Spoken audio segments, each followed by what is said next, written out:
Let's start with the simplest system, DWC, deep water culture. It's basically a water container with an air pump that sends bubbles through it. The roots stay submerged in oxygenated water and grow on their own. You don't need channels, complicated pumps, or strange setups. Just a container, a perforated lid, a few pots, and an air pump. Stop. This is the perfect system for beginners because it immediately teaches you the basic principles of hydroponics without any useless complications. What do you actually need?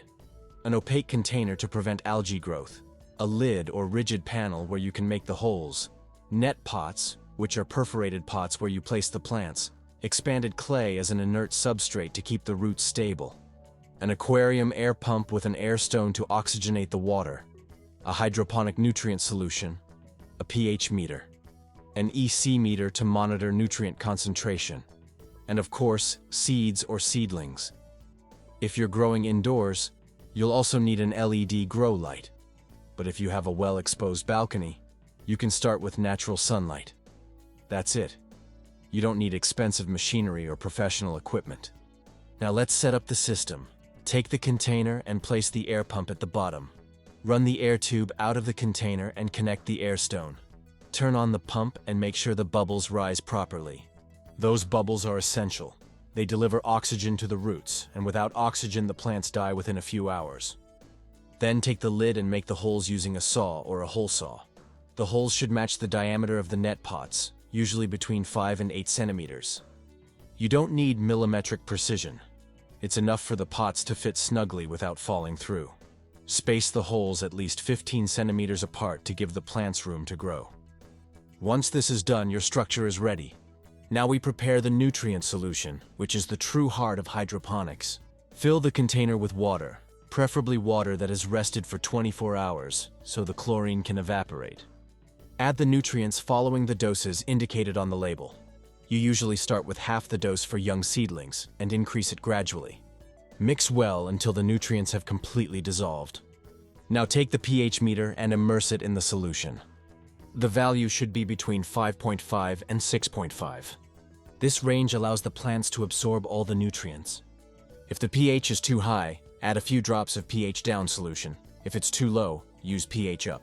Check after each addition until you reach the correct value. Then measure the EC, the electrical conductivity, which tells you how concentrated the nutrients are. For young seedlings, stay between 0.8 and 1.2. For mature plants, between 1.5 and 2.5. If the EC is too high, add water to dilute it. If it's too low, add more nutrients. These values seem complicated at first, but after 2 or 3 times it becomes automatic, like checking the oven temperature. Now let's take care of the plants. You can germinate the seeds directly in rock wool cubes, coconut fiber, or peat pellets.